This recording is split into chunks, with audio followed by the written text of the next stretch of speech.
learn to hell. Tell them pick them up, they zip them up and beat them out as hell. Tell them free to kill. See that boy in school, he like who you like. You can't tell. And where I'm from, they gon' send them smackers. You can be fast, there ain't nowhere to run. Brody took your fight, don't be surprised. Go get another gun. People put them on and put a chair. Tell them let it go. Tell them get on my face like he a bitch.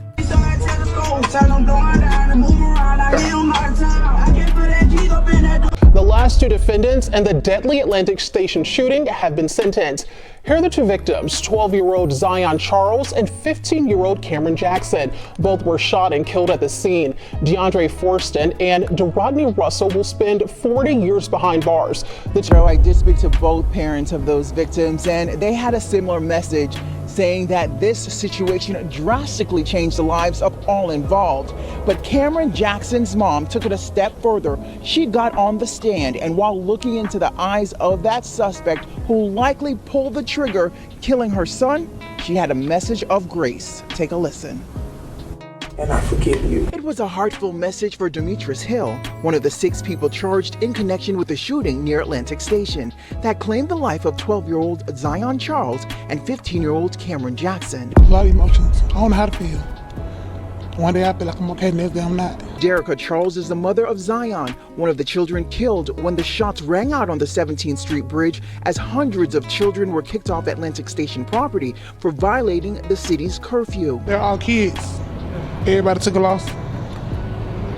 Even mine hit harder, but everybody took a loss. Sentiments echoed by Cameron's mom, Tiffany Smith. When you sit in court and you see the age and you see they're just babies, it's hard. Antonio Jackson's mom came to me and said she was sorry for my loss, and it really got me. Like, for all the moms, it's a loss.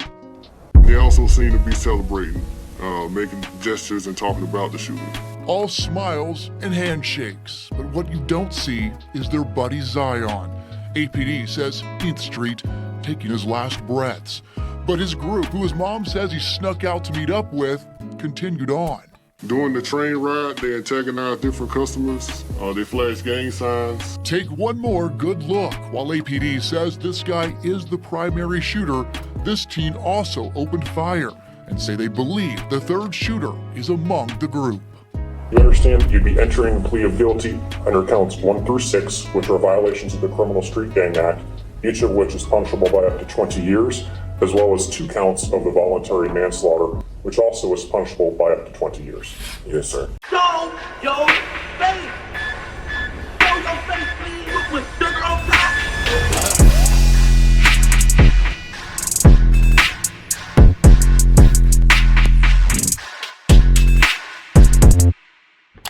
Hey, what's up, y'all? Y'all know my slogan. I don't know it all, but I know what I've been through. Now, before we get into this video, please make sure you head on down to Instagram and follow us on our official Instagram page at Hookah Anonymous _. We're able to be a little more explicit, a little more uncensored, and share content freely without running the risk of having our channel terminated.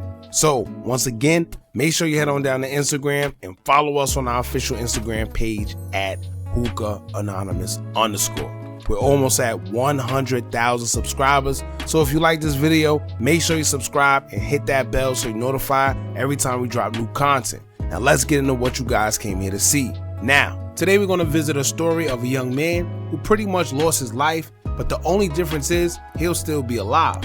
However, he'll spend the next 20 years behind a prison cell, but trying to be everything he sees from his favorite rappers these days, as he will be a suspect in a homicide that left a 14-year-old boy and a 12-year-old boy deceased. From the first glance of the 16-year-old rapper and what he raps about, he mirrors the image of your latest drill rapper, as he's often seen in his videos carrying firearms bigger than the hip that he's attaching it to. And as much as I would like to blame him, I could only blame his parents and the people around him that encouraged his behavior. One thing he's going to quickly realize while being incarcerated is that those same people that was hyping him up to carry out his actions are going to be the first to disappear, as he'll stand alone in the prison system. Today we'll be talking about a 16-year-old rapper from Atlanta who was one of 6 guys involved in a deadly shooting that took place a day after Thanksgiving on November 26, 2022. 2 victims were shot and killed, with one being as young as 12 years old. Law enforcement says the shooting was due to back and forth trolling on social media between two gangs that turned violent when a group would see one of their rivals at the Atlanta station where there's supposed to be curfew set for the youth. One of the victims actually came with the suspects but ended up losing his life as the friends he came with left from there, took the train as they celebrated what just happened. So if you pay attention to the video, this is Mr. Zion, the child that's deceased, that's 12 years old. The top left hand with the black and yellow jacket, that's my main shooter. This is right before the shooting incident on 17th Street. The second clip, the black male wearing the blue hoodie with the white letters on the front, he is the second suspect in this incident. These are the same group coming into the MARTA station. That's the Art Center MARTA station. This is right after the shooting. Again, you see the primary suspect.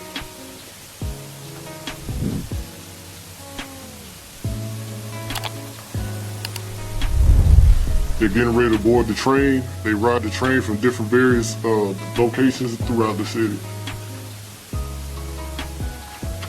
So again, this is immediately after the shooting. What I was able to determine through my investigation, Zion was killed from this person's bullet. This person is also a part of Zion's group. There was not a back and forth shootout between the second male who's now deceased.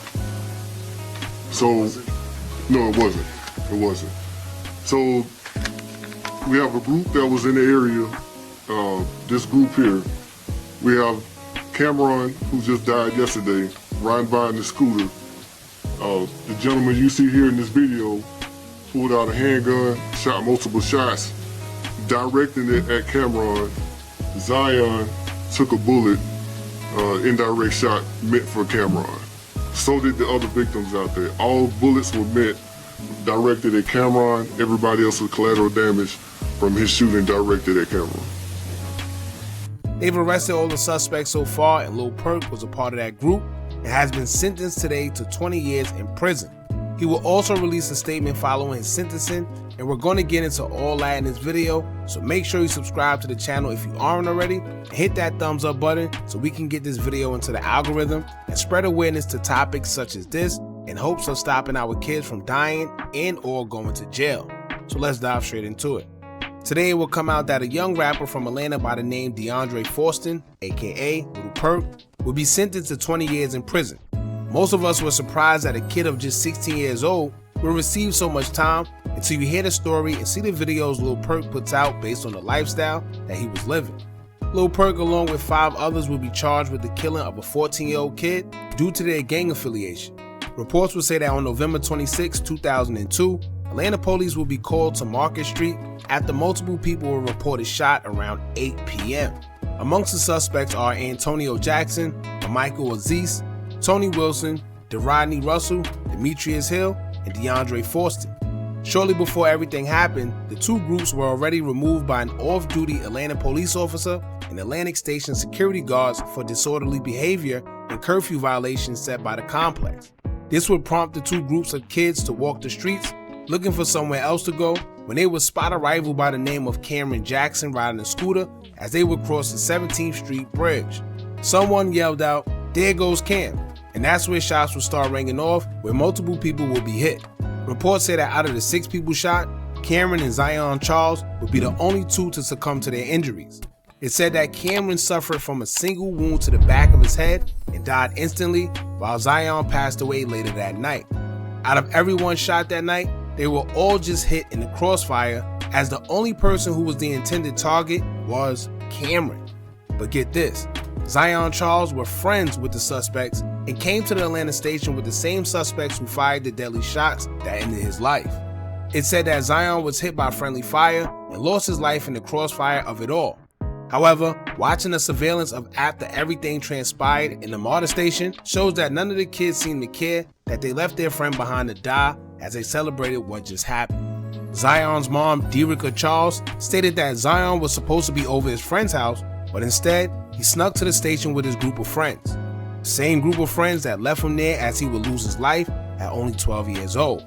Now, when it comes to the beef between the two gangs, despite Cameron's family saying that they don't believe he was in one, it's reported that Lil Purk's crew and Cameron had been threatening each other over Instagram prior, and violent disputes between them have happened prior as well. It's said that the group stalked Cameron to Atlanta Station, assuming that's where he'd be because he'd frequently be there, so when they seen him, they just began firing. I'm assuming that Cameron was stalked on Instagram through stories or his live. However, they knew he would be there and came across him when they would pursue his location.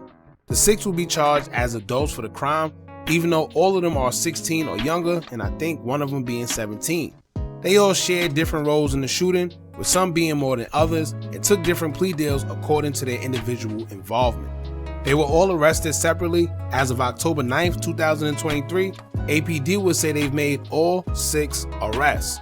A week following the shooting, 2 of the suspects were arrested, where one of them were even arrested in New York, despite both suspects being students in the Atlanta public school system. Both of the suspects were described as shooters of the group. Then on December 12, 2022, another suspect was arrested, believed to be Tony Wilson from Clay County. Rodney Russell was the 4th suspect to be arrested on March 5, 2023 by Clayton County Sheriff's Office deputies. Then on March 20th, 2023, APD said they arrested 2 other teens involved in the shooting in 2 separate parts of the city. Demetrius Hill entered a plea deal where he was sentenced to 40 years with 30 to serve in prison and the rest on probation upon release. He was charged the most, being that he pointed his gun at the victim. Tony Wilson entered a negotiation plea of guilt to 2 counts of voluntary manslaughter and violating the Criminal Street Gang Act. He was sentenced to 40 years with 20 to be served in prison and the rest on probation upon his release. He also must testify in court as well. Now, Antonio Jackson entered an Alford plea deal on 2 counts of violating the Criminal Street Gang Act and was sentenced to 20 years with 10 to be served in prison and the rest on probation upon release. Prosecutors say he shot twice into the air and not at others. So yeah, he shot his weapon, but it wasn't with any intention on hitting anyone, as his attorney pointed out that he aimed and shot at the sky. Plus, unlike his other co-defendants, he actually turned himself in after seeing his face on the news after the incident took place. It's also noted that he wasn't part of any of the back and forth on social media between the rivals and haven't participated in any violent acts prior. Michael Aziz entered into a plea deal which he received 10 years with 5 to serve in prison and the rest on probation upon release. He was booked on felony murder, and an aggravated assault back in August, amongst other charges as well. Now, when it comes to Rodney Russell and DeAndre Forston, aka Lil Purk, they was both sentenced to 40 years. Now, they was originally hit with murder, but the charges were brought down to manslaughter. They'll both have to serve at least 20 years in prison and 20 years on probation upon release. Now, after being sentenced, Lil Purk would take to his Instagram account in his story to say, quote, "To all my family and fans, I would like to sincerely apologize to y'all and to all the younger generation looking up to me. Let me and my situation be a lesson learned for our whole generation. Everything not what it seemed, and I'm still pleading my innocence. I love you, Lil Hot, and to the families hurt by this situation, forgive me also, still keeping faith alive forever." Now, this is the thing. He says he's pleading his innocence, but all it takes is a brief look on his Instagram or even on YouTube or anywhere on social media and see the type of antics that he puts in his music videos, in his pictures, and it's going to be hard for him to say that he's innocent. I don't know if he's going to try to do an appeal. I'm not sure. But at the end of the day, when you start putting things like this on social media, it can hurt you. Because if you rapping about killing, sliding, showing guns in your videos and you're only 16, I mean, at the end of the day, it's but so much you could do to try to convince people that you are, in fact, innocent. And I don't know what he was trying to say in that message, because as you read the part where he says, everything's not what it seems, I wonder what he mean by that. And not to mention, he sounds like a total different person than what the image he gives off on social media and in his music. And I know exactly why. He's just another kid that didn't understand the consequences of his actions because he was just following what he sees, and that's the problem. He seems like he realized he messed up, but at this point, it's way too late. And if you didn't do your research on this case, the way the media has painted this picture is that Lil Purk himself was the one that deceased somebody, but it's nowhere near the case. You know, and maybe that's what he means by everything is not what it seemed. But however, he can't really say what he didn't or did do, because then he'll be labeled, you know, what they call a snitch. And it don't go with the image that he has out there. But this is the life he chose, so it's not too much we can say about that. It's just an unfortunate situation. And when I point out that these rappers that preach negativity to the youth for years and then suddenly want to change their life and act like they're the best role models ever, and y'all say things like, Hookah, you can't be mad at people when they try to change their life, and no, I'm not mad at that, but this is a perfect example of exactly what I refer to. When you out here encouraging kids to trap or die like Jeezy did, or encouraging them to spin blocks and etc., even when you change your life, that message you put out there at one point in time did damage to somebody at some point in time. Damage that they can't come back from. You telling people trap or die made that man go sell drugs thinking he was doing good and providing for his family, and now he ended up with 10 years. That's 10 years away from his family that he can't change just because Jeezy changed his life. Get it?